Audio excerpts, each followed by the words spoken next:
इंसान ने अपने स्वार्थ को प्राथमिकता देने के लिए हमेशा से मानवता को शर्मसार किया है।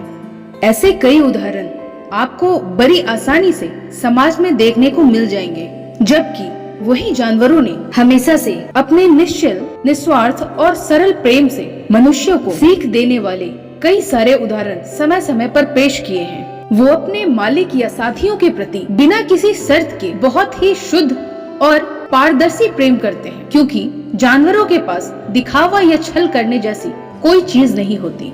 इसी बात को बताने के लिए आज मैं आपके सामने एक ऐसी घटना को बताने जा रही हूँ जो कि मनुष्य के दिखावे प्रेम को आईना दिखाने का काम करेगी। मनुष्य कितना ढोंगी है, इस कहानी के माध्यम से उसे बताने की कोशिश करेंगे। मनुष्य अपनी भावनाओं को बताने के अनगिनत प्रपंच अपनाता है, लेकिन फिर भी अंत तक भी उसकी भावनाओं की सच्चाई कुछ और ही प्रमाणिकताओं के साथ स्पष्ट होती है। अब अगर हम यहाँ मनुष्यों की बात करने लगेंगे तो यह वीडियो बहुत लंबा हो जाएगा, इसीलिए अब सीधे सीधे मैं उस सच्ची घटना की बात करती हूँ जो कि मनुष्य के असली चेहरे को आईना दिखाने का काम करेगी।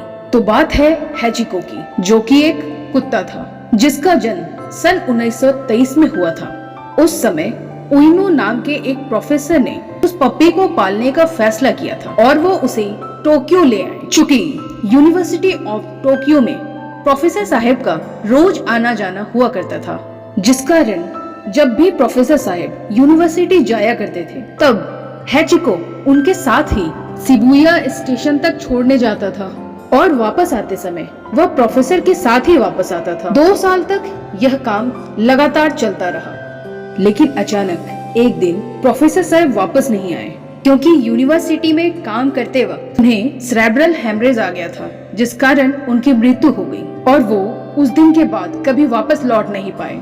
हैचिको, जिसने केवल 2 साल प्रोफेसर के साथ समय गुजारा था, वह 10 साल तक उसी स्टेशन पर उनका इंतजार करता रहा।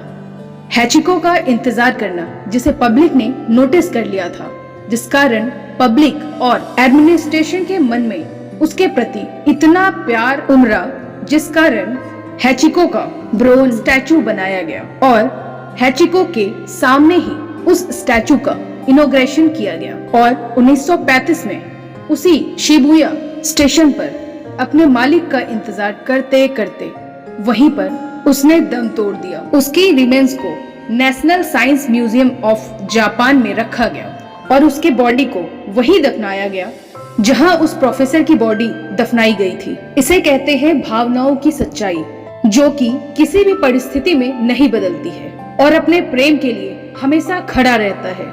मैं समझती हूँ कि इस कहानी से मनुष्य को अपने अंदर की भावनाओं को हमेशा स्पष्ट और निश्चल रखना सीखना चाहिए।